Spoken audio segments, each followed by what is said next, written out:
बिस्मिल्लाहिर्रहमानिर्रहीम, अस्सलाम वालेकुम। मैं हूं गुलफाम चौधरी। आप देख रहे हैं मेरा फेसबुक पेज और यूट्यूब चैनल। पाकिस्तान की इस बदलती सियासी सूरत हाल जिसने पूरी कौम को एक तजस्सुस में डाल रखा है और पूरी कौम ये सोच रही है कि आने वाले दिन पाकिस्तान की सियासत में किस तरह के होंगे और आने वाले दिनों में इमरान खान साहब के हवाले से क्या खबरें हैं, इस पर अहम तरीन तजिया दिया है डॉक्टर शहबाज गिल साहब ने। आइए पहले उनको सुनते हैं, फिर उस पर बात करते हैं।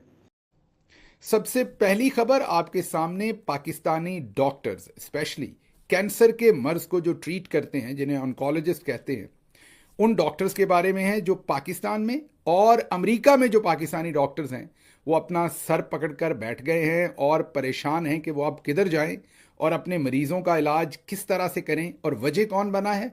वजह बनी है हमारी प्यारी बाजी मरियम नवाज, क्योंकि वो चाइना से कैंसर का एक नया इलाज सीख कर आई हैं जिससे सिर्फ 60 से 90 मिनट में कैंसर का इलाज हो जाएगा।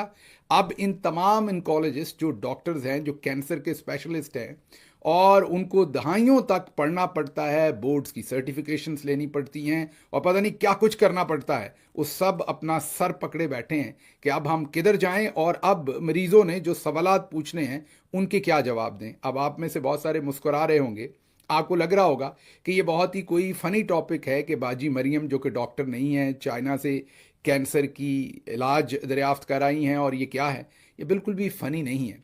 पाकिस्तान में पहले ही ज़ईफ़ुल इत्क़ादी बहुत है और बाजी मरियम ने अब ये ऐलान कर दिया है कि कैंसर के मर्ज़ का इलाज 60 से 90 मिनट में हो सकता है, और चाइना से वो ये टेक्नोलॉजी ला रही हैं। तो आप ज़रा एक मिनट के लिए सोचिए कि उनका ये बयान कितने लोगों के लिए जानलेवा साबित होगा, जो अब उनका बयान सुनने के बाद डॉक्टर्स के काबू नहीं आएंगे और कीमोथेरेपी से इनकार करेंगे या इस ऑप्शन के लिए जाएंगे ही नहीं। इस पर तफसीली बात करता हूं। एक तो ये वाली साइड है, दूसरा आप में से बहुत सारे लोगों को मुझ पर शदीद गुस्सा आता है जब मैं मरियम नवाज साहबा को बाजी मरियम कहता हूं। आप सब ने वो वक्त नहीं गुजारा जो मैंने पाकिस्तान में 4 से 5 साल गुजारा हुकूमत में, और वहाँ पर मैंने एक अजीब तरीका देखा। मर्द हों या औरतें हों, उनमें जो तादाद है करप्ट होने की, डिसऑनेस्ट होने की, वो इक्वल है। ना मर्दों में कम है ना औरतों में कम है। लेकिन ख़वातीन जो कि पॉलिटिक्स में हैं, ख़वातीन जो कि मीडिया में हैं, उनमें भी जैसे मर्दों में करप्शन की एक परसेंटेज है वैसे ही औरतों में भी है। लेकिन फ़र्क यह है कि मर्द आपके खिलाफ औरत कार्ड नहीं खेलते। औरतें जब कोई बड़े ही भले आपके ऊपर गलीज हमला करें, जैसे आसमा शराजी साहबा ने बीबीसी उर्दू के अंदर बुशरा बीबी के ऊपर एक बहुत ही गलीज इल्ज़ामात का आर्टिकल लिखा, लेकिन जब आप उन्हें जवाब देंगे तो वो आपके ऊपर औरत कार्ड खेलेंगे। यही वजह है कि जब मैं बाजी मरियम नवाज का जिक्र करता हूं तो हमेशा बाजी लगाता हूं। ये मेरी इंश्योरेंस पॉलिसी कह लें, ये मेरी प्रोटेक्शन कह लें, ये मेरा आर्मर कह लें। आप में से बहुत सारे कमेंट्स में मुझ पर तनकीद भी करते हैं, आपको गुस्सा भी आता है, बुरा भी लगता है, लेकिन मैं आपकी परेशानी भी समझ सकता हूं। लेकिन मैं इन सब लोगों को अंदर और बाहर से देख चुका हूं। फिर पार्टीज के अंदर भी बहुत सारे लोग हैं, हमारी पार्टी में भी, दूसरे भी, जो हमेशा आपको पता है गुड कॉप बैड कॉप, तो गुड कॉप बनने के लिए वो भी इन्हीं की बैंड वैगन को ज्वाइन कर लेते हैं और उस टाइम कहते हैं हाँ खवातीन के ऊपर तनकीद नहीं करनी चाहिए। हाँ, खवातीन बेशक करप्शन करें, मेरे ख्याल में करप्शन मर्द करे या खातून करे, तनकीद करनी चाहिए। हाँ, औरत के जिस्म पर, उसके उसकी उसकी एक्सप्रेशन पर, औरत की औरत होने की वजह से कोई तनकीद नहीं होनी चाहिए। लेकिन अगर उसका पब्लिक कंडक्ट जो है वो पब्लिक के नुकसान में है तो फिर वो औरत हो या मर्द हो, तहजीब के अंदर रहते हुए उसके ऊपर बिल्कुल ज़रूर जो है वो तनकीद होनी चाहिए। जैसे मैंने पिछले व्लॉग में आपको दिखाया कि जब अमेरिका के अंदर जो अमेरिका के सदर बाइडन, उनकी बेगम साहबा और जो अमेरिकी नायब सदर थी, उनके हस्बैंड, दोनों मिले और एक भोसे का वो पूरी की पूरी वीडियो या पिक्चर बाहर आई तो पूरे अमेरिका के अखबारात ने भी लिखा और लोगों ने तनकीद भी की।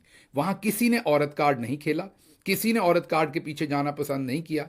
लेकिन क्योंकि यहां पर यह काम किया जाता है, इसलिए मैं आज आपको लंबी एक्सप्लेनेशन दी है कि क्यों बाजी का लफ्ज़ जो है वो मजबूरन इस्तेमाल करना पड़ता है, ताकि कोई ऐसा हमला जो है वो हमारे ऊपर ना किया जा सके। मैं वैसे भी उनका एहतराम करता हूं, ये नहीं, लेकिन मैं खुसूसन बाजी साथ इसलिए लगाता हूं कि बात जो उनके पब्लिक कंडक्ट पे हो रही है वहीं रहे, वहां से निकाल के कहीं पर्सनल इंसल्ट और उस तरफ ले जाकर औरत कार्ड में वापस हम पर हमला ना किया जाए, क्योंकि मैं ऐसे बहुत सारे हमले जो हैं वो 4-5 साल लगातार भुगतता रहा हूं। मेरे पास एक तरीका होता है कि ये जो भी करें, क्योंकि अब इन्होंने एक नया काम किया है, जर्नलिज्म हो या सियासत हो, उसमें जहां जहां इन्होंने उल्टे काम करने हैं वहां बहुत सारी खवातीन को इंट्रोड्यूस करा दिया है।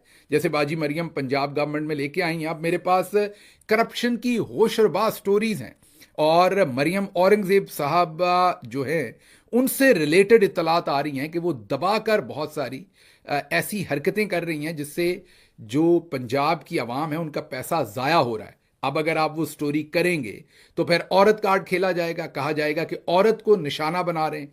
नहीं करेंगे, खामोश रहेंगे, तो ये बड़ी ही अच्छा तरीका वारदात है कि औरतों को सामने रख के पैसा भी बनाओ और तमाम बुरे काम करो, भले लोगों के कत्ल करो, भले लोगों की लाशों के जो है वो मजाक उड़ाओ, लेकिन सामने औरत को रखो ताकि कोई तनकीद ना करे, और अगर करे तो आप औरत कार्ड खेल सकें।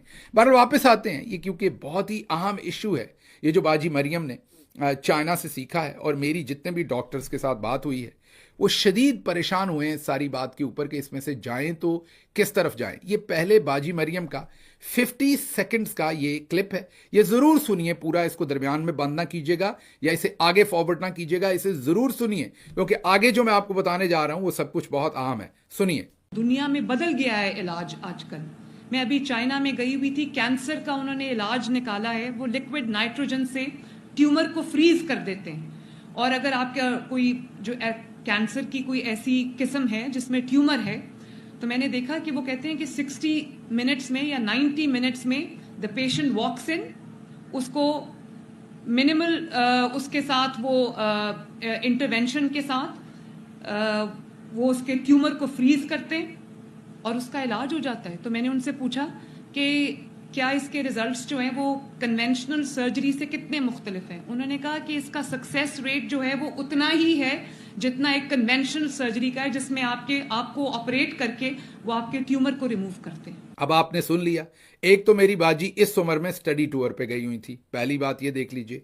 लेकिन चलें सीरियस बात की तरफ आते हैं जो ज्यादा सीरियस है। बाजी ने कहा कि चाइना ने नया तरीका जो लिक्विड नाइट्रोजन है, जिसे क्रायोथेरेपी कहते हैं, वो नया तरीका जो है वो चाइना ने सीख लिया है या ईजाद कर लिया है, और अब मैं वहां से वो सीख के आई हूं, और अब पाकिस्तान लाएंगे वो टेक्नोलॉजी, और 60 से 90 मिनट में लोगों के कैंसर का इलाज कर देंगे। अब आपके सामने मैं ये जो क्रायोथेरेपी है या जिसे कोल्ड थेरेपी कहते हैं, इसकी कुछ तारीख रखता हूं, और फिर आपको समझ आएगा कि एक तो हम पढ़े लिखे नहीं हैं, ऊपर से हम कोशिश नहीं करते कि तालीम की कमी जो है वो अब इतना सीरियस इशू बन गया है कि वो पंजाब के लोगों की जाने लेगी। लेकिन इनको किसने पूछना है? बकौल शहजाद अकबर साहब के चौधरी निज़ामुद्दीन साहब समझते हैं कि ये तकरीर भी बहुत अच्छी करती हैं और अपने आप को कैरी भी बहुत अच्छा करती हैं। अब पता नहीं ये बात दोबारा से कहना औरत के ऊपर हमला ना कहीं हो जाए, तो इसलिए मैं आगे और पीछे दोनों तरफ बहन या बाजी का वर्ड ऐड कर देता हूँ ताकि मामलात जो हैं वो महफूज रहें।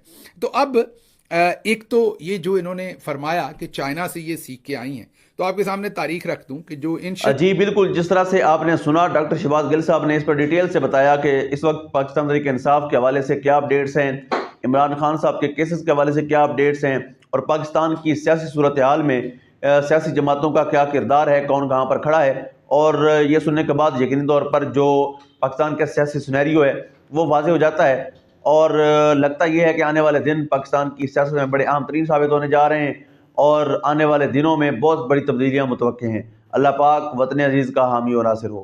पाकिस्तान जिंदाबाद।